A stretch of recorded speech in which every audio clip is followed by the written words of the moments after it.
Good morning. All right, here we go with where we left off yesterday. Yesterday we left off here with Germany wanting Lebensraum, living space. And I told you today we're going to talk mostly about Hitler, and that is indeed the case. So we had Hitler invading the Rhineland yesterday, which is that area of no man's land, so to speak, between Germany and France. He had invaded it, even though he was forbidden to do so by the Treaty of Versailles. He really didn't care. So he had gone in anyway. So we'll pick up right there where we left off. Okay. The time's about early 1930s, 1934-ish. The war is not really going to start till 1939. So we've got about 4 years of tension across the world. We have some alliances being formed that are setting us up for danger. Okay, the first one is the Rome-Berlin Axis. This is a treaty between Rome, which is Mussolini, and Berlin, which is Hitler. They are forming an agreement saying that they will come to each other's aid if either one gets attacked. They are going to be friends. They're forming a formal alliance. The second one, though, is the Anti-Comintern Pact. Comintern has to do with communism, okay? Germany and Japan signed a treaty that on the outside looked like, oh, we're so against communism that we're going to sign this treaty saying we'll never be communist. That's what it looked like. But really, it was aimed at the Soviet Union, which, of course, is modern-day Russia. It was like, we're going to come to each other's aid. We're going to help each other. We're going to defeat communism, making them seem like the good guy. And that's not at all what that was about. It was really about the two of those two nations uniting. So this sets us up. Germany has a treaty with Italy. Germany has a treaty with Japan. This sets up those Axis powers: Germany, Italy, Japan. Okay. The Rome, Berlin, Tokyo axis, that's the capitals, but you could also name it by the countries: Japan, Italy, and Germany. Okay, in the middle of all of this steps the Spanish Civil War. Spain has been ruled by a republic for a number of years. When Francisco Franco leads a revolt against that republic, and he does so with the support of Hitler and Mussolini. Mussolini sends thousands of troops and planes and other things, as does Hitler. They use this kind of as a proving ground, a dress rehearsal, so to speak, for World War II. They get to use some of these new military toys they've been designing and trying to figure out how they work and how they can improve them. This ultimately leads Franco to be victorious, and Spain will be ruled as a fascist country for a number of years. They will not participate in World War II because Franco's trying to get his feet on the ground and get everything established. But the Stuka dive bombers are there. It's basically a dress rehearsal for World War II. Here's some pictures from the Spanish Civil War.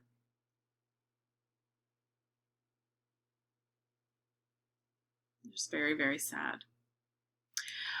Okay, so let's go back to Hitler. Hitler has, as part of the Versailles Treaty, cannot be involved with Austria at all. He cannot form an alliance with them. He cannot invade them. That doesn't stop him from trying. In 1934, he tries, and Mussolini was so busy helping Francisco Franco at that point that he couldn't jump in and help. So his 1934 attempt was useless. He got nowhere. So he tries again. Austria has a little bit of issue with establishing a new government. So Hitler steps in and says he demands, actually, that a Nazi be installed as the Chancellor of Austria. And he gets his way. How does he get his way? Well, there's more details about it in your book, and I really don't want to go into it a whole lot. But just the country was weakened by bad leadership. So when he demanded the chancellor from the Nazi party, he got what he wanted. And Hitler used that when that new chancellor was installed in Austria. The new chancellor requested Hitler's help. Isn't that convenient? To reestablish order in his own country. So Hitler does. He comes in and he takes over, and now he's in control of Austria. The next piece of land that Hitler is looking at after Austria is called the Sudetenland, and this is the borders of Czechoslovakia.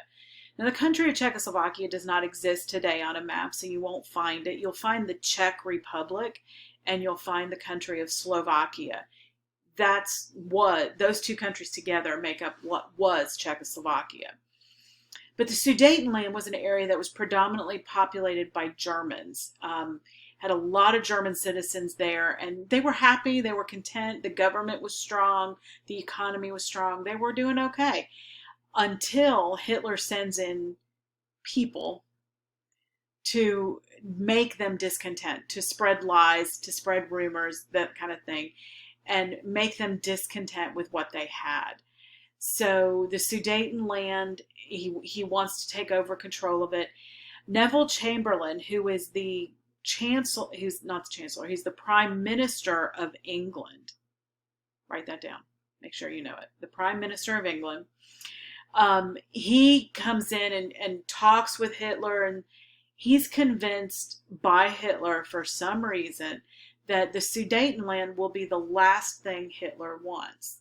He wants the Sudetenland, and then he will not ask for any more property. He will have Germany reunited the way he wants it. And why Chamberlain believes him, I don't know. Chamberlain's naive, I guess. He thinks that that's going to work. So eventually, anyway, Chamberlain believes him. But Czechoslovakia says, no, you can't have our land. We will not give it up. So the three leaders, Hitler, Chamberlain, and the leader of France, not the leader of Czechoslovakia, he's not invited, leader of France, who is Daladier, meet at the Munich conference. Munich, it's in Austria? Can't remember exactly where. Germany? Anyway, they meet at the Munich conference, and Hitler, at that conference, convinces Daladier of France and Chamberlain of England that he can take the Sudetenland. They're convinced to give it to him, and that will be the last piece of land he asks for.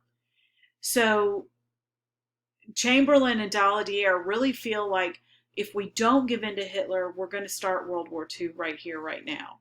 So let's give him what he wants, and he'll be okay, and everything will be fine. They think that's what's going to happen. They appease him. They give him what he wants. It's like giving a screaming toddler who's pitching a fit in the grocery store what he wants so that you can calmly get out of the grocery store without any more of a scene. Only Hitler's not a 2-year-old. He knows exactly what he's doing, and he thinks he's going to get away with it. So they give in to him, and he apparently is going to go away. Right? It's not going to work. Okay? So, within 6 months, they give in to him in September of 1938. And in October, Chamberlain is removed from power, and Winston Churchill, the man pictured here, comes to power in Great Britain. Winston Churchill is not a pushover. He is not Neville Chamberlain. He is not going to listen to what Hitler says and believe him. Churchill will lead England through World War II. He's a really good leader. So Winston Churchill takes power, and the Germans, within 6 months of taking over the Sudetenland, march into Prague, which is the capital of Czechoslovakia. Now they've taken the whole country. They weren't intent on staying in Sudetenland. Churchill claims correctly that the policy of appeasement made war certain. Giving in to Hitler meant that it was just bound to happen. So this is the land, I'm sorry I don't have a clicker. I can't, an arrow with where I can show you what these are. But if you'll notice in the red, in the area that's colored kind of that salmon color, orangey reddish color, you see the Rhineland up there on the left. You see Czechoslovakia and Austria in orange. Munich is in Germany. There it is. Those are the areas that are now ruled by fascism. And there's also, of course, the symbol of a bomb type thing in Spain because they're still going through their civil war. So everything in that reddish or orangish color is all controlled by fascism, by the Germans and Italians. Okay, so we got to keep going. I got 4 minutes to go. Okay, so Hitler then, now that he's got Czechoslovakia, he's got Austria, he's got all these places he wants, he's then demands a piece of Poland, the Polish corridor. And Britain and France say no. They finally have the guts to tell Hitler no. And they say, no, if you try to go into Poland, you are going to be met with military resistance. We are going to declare war on you. So they reach out, Britain and France at this point reach out to the Soviet Union and say, hey, can we count on you to help us out here? And the Soviet Union responds with, no, not really. I don't think so. The Soviet Union's not interested in helping Britain and France because they feel like they've been snubbed and rejected by them in previous alliances that have been formed. So we have the Germany and Italy formed what they call the Pact of Steel, a military alliance saying that they're going to defend each other militarily if it comes to war. That's between Germany and Italy.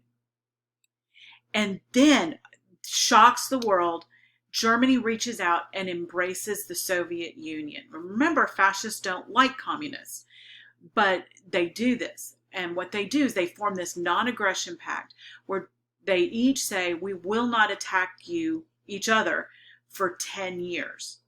Okay, 10 years they say we're not going to attack each other. Hitler does this with the thought that at least he won't have a war on two fronts. That's his plan. But also in secret, they agree in this pact that they make to both attack Poland so that Germany can attack it from the east, from the west side. Soviet Union can attack it from the east, and they can conquer Poland quite easily. But if you notice this political cartoon, what is Hitler doing? He's stabbing Stalin in the back. Okay, and that is what the intent was with this non-aggression pact. Hitler had no intention of leaving Stalin for 10 years alone. Never entered his mind. He was going to turn around and attack him later. Okay. All right, so that is the end of this section. There you go. I hope you are listening carefully all the way to the end of the video. I have an interesting fact for you to carry to your quiz. Your interesting fact of the day is in the average chocolate bar, there are about 8 insect legs. Kind of gross, huh? Use that. Remember that fact to answer your quiz question, okay? See you later.